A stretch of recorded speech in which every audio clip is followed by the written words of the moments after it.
প্রিয় দর্শক, আপনারা জানেন আগামী যে আপনাদের যে শিক্ষকদের যে একটা আন্দোলন ছিল, ঢাকার অভিমুখে একটা আন্দোলন, সেই আন্দোলনের ফলশ্রুতি হিসাবে আমরা চলে আসলাম বানিয়াবাড়ি, ঐতিহ্যবাহী বানিয়াবাড়ি মধুপুর উপজেলাধীন বানিয়াবাড়ি মাদ্রাসার প্রধান শিক্ষক, স্বতন্ত্র দেই মাদ্রাসার প্রধান শিক্ষক সাহেবের কাছে। ওনার কাছে আমি জানতে চাবো যে আপনার এই শিক্ষকদের যে আন্দোলনের যে পরবর্তী কর্মসূচি বা পরবর্তী কেমন অনুভূতি, তা আমরা তার মুখ থেকে আমরা শুনি বিষয়। আসসালামু আলাইকুম ওয়া রাহমাতুল্লাহি ওয়া বারাকাতুহু।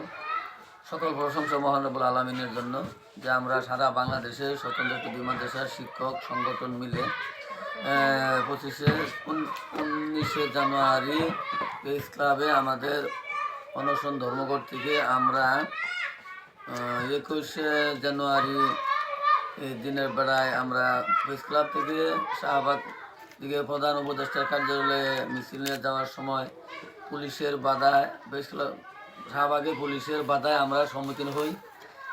পুলিশ আমাদেরকে তাদের লাঠি পিটা করা হয় এবং জল দেওয়া হয় এবং বিভিন্নভাবে লাঞ্ছিত বঞ্চিত করে এবং আমাদের অনেক মা বোন শিক্ষিকা তাদেরকেও তারা নির্যাতন করে।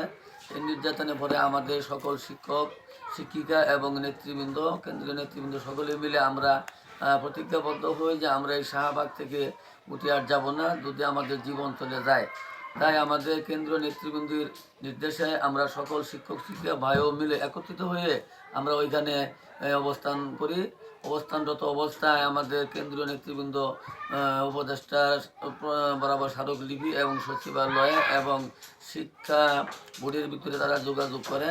দীর্ঘ প্রচেষ্টা এই ঠান্ডা শীতের ভিতরে খোলা আকাশের নিচে আমরা ওইখানে আমাদের জীবনকে বিসর্জন দেওয়ার প্রক্রিয়া প্রায়।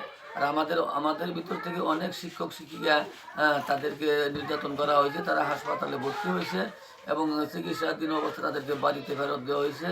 এরপরে মাননীয় উপদেষ্টার সচিব এবং মাদ্রাসা বোর্ডের সচিব সকলে মিলে আমাদের একটা সুন্দর সুব্যবস্থা করেছেন।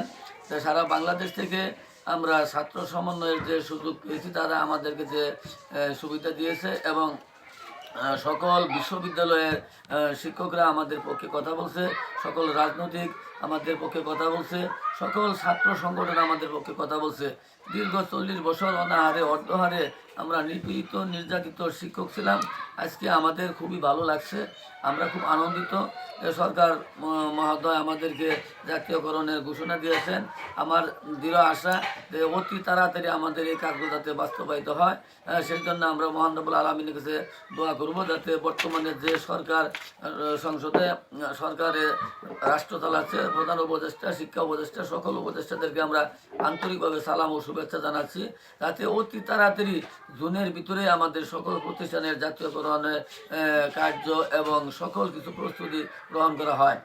আমাদের প্রধান চেয়ারম্যান আমাদের সংগঠনের তিনি মুখলেসুর রহমান ভাই তিনি বলছেন সমাপনী বক্তব্যে যদি জুনের ভিতরে আমাদের মাদ্রাসাগুলা কাগজপাতি বা পরিপূর্ণ না হয় তাহলে আমরা জুলাই আবার কঠোরভাবে আন্দোলন করবো ইনশাআল্লাহ। এটা আমরা আমাদের মনের ভিতরে একটা স্পৃহা আছে যাতে আমাদের এই কাজটা করতে না হয়। সেই জন্য সারা বাংলাদেশের সকল শিক্ষক শিক্ষিকা ভাইদের বোনদেরকে আমি আন্তরিকভাবে ধন্যবাদ জানাইছি যারা এই আন্দোলনে অংশগ্রহণ করছেন আর যারা কষ্ট করে আমাদেরকে মিডিয়া পুলিশ তারা আমাদেরকে সহযোগিতা করছে তাদেরকে আমি আন্তরিকভাবে ধন্যবাদ জানাচ্ছি।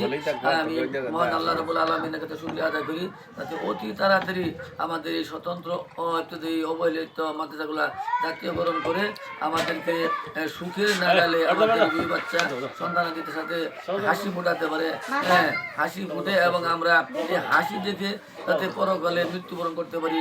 এটা আমাদের দুনিয়া শান্তি হবে, পরকালেও শান্তি হবে।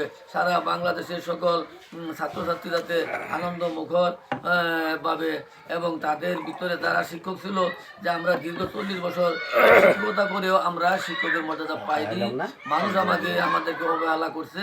আজকে থেকে আমার একটু আনন্দ লাগছে, অনুভূতি আসছে। সকল মানুষ আমাদেরকে সালাম বিনিময় এবং বলছে যে হুজুর কষ্ট হইলেও আপনাদেরকে একটু সুখ পাবেন, হ্যাঁ, আপনাদেরকে আমরা ধন্যবাদ জানাই।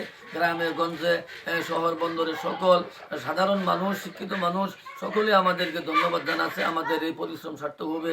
হ্যাঁ, আমি সকলকে ধন্যবাদ দিয়ে আমার এই সংক্ষিপ্ত বক্তব্য এখানে সমাপ্ত ঘোষণা করছি।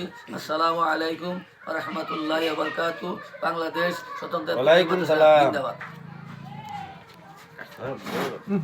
কয় মিনিট হয়েছে তার? এটা 5 মিনিট 12 সেকেন্ড 400 কাটে নাই কেটে দেবো। তুমি কাটো অফ করছো তো না?